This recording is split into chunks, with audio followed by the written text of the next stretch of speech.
Hi friends, இந்த வீடியோல நம்ம நெக்கோடைய அகலம் ஒரு பிளவுஸ்க்கு ஒரு நெக்கோடைய அகலம் எவ்வளவு எடுக்கிறது அதை பத்தி தான் நான் சொல்ல போறேன். ஸோ ஒவ்வொருத்தங்களுடைய செஸ்டோடைய அகலத்தை பொறுத்து தான் வந்துட்டு நம்மளுடைய நெக் அகலம் வந்து மாறும்.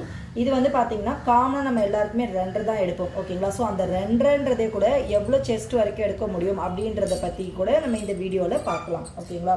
ஸோ ஃபஸ்ட்டு வந்து பாருங்கள், சின்ன சைஸ் இப்போ நம்ம ப்ளவுஸ் எடுத்து நம்ம அளப்போம் இல்லைங்களா, குக்கி சைடு நம்ம அளக்கும் போது ஸோ 7லேருந்து ஒரு 9.5 வரைக்கும் செஸ்ட் சைஸ் வருது அப்படின்னா, அதாவது அளக்கும்போது அவங்களுக்கு 7லேருந்து ஒரு 9.5 வரைக்கும் வருது அப்படின்னா அவங்களுக்கு நம்ம 2.5 வைக்கலாம், ஓகேங்களா? நெக்குடைய அகலம் 2.5 வைக்கலாம். அதுவே இந்த 9.5க்கு மேலே இருந்து 11.5 வரைக்கும் வருது அப்படின்னா ஒரு கால் இன்ச் தான் நம்ம சேர்த்துக்கணும். 2.25 வைக்கலாம், ஒரு 1/4 இன்ச் வந்து நம்ம சேர்த்துக்கலாம். அதே 11.5லேருந்து 13 வரைக்கும் ஒரு 2 இன்ச்சு எக்ஸ்ட்ரா வருங்க. 11லேருந்து 13 வரைக்கும் வரும்போது நம்ம 3 இன்ச்சு வச்சுக்கலாம், ஓகேங்களா? ஸோ மேக்ஸிமம் நமக்கு வந்து இந்த 2லே வந்து அடங்கிடும்.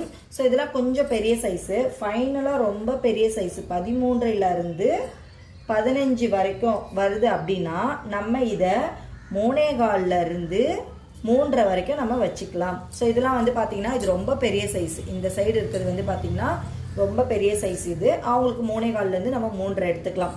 அது வரைக்கும் நார்மலாக இருக்கிறது அப்படின்னு பார்த்தா இந்த 2 தான், ஓகேங்களா? இதுலேருந்து இது வரைக்கும் தான் மேக்ஸிமம் எடுப்போம். நிறைய பேருக்கு வந்து பார்த்தீங்கன்னா 9, 9.5 இவ்வளோ தான் வருமே வந்துட்டு செஸ்டுடைய அகலம் வந்து பார்த்தீங்கன்னா இவ்வளோ தான் இருக்கும். நம்ம 2.25, 2.5 இதிலே முடிச்சுப்போம். பட் உங்களுக்கு சப்போஸ் பெரிய ப்ளவுஸ் வருது, சப்போஸ் நீங்கள் ஒரு கஸ்டமருக்கு வாங்கி தைக்கிறீங்க அப்படின்னா அதுக்கான நெக் அகலம் 3ன்றதை நம்ம மார்க் பண்ணி எடுத்துக்கணும். ஸோ இப்போ இந்த வீடியோவில் உங்களுக்கு நெக்குடைய அகலம் எவ்வளோ எடுக்கணும் அப்படின்றத கிளியராக எக்ஸ்பிளைன் பண்ணியிருப்பேன்.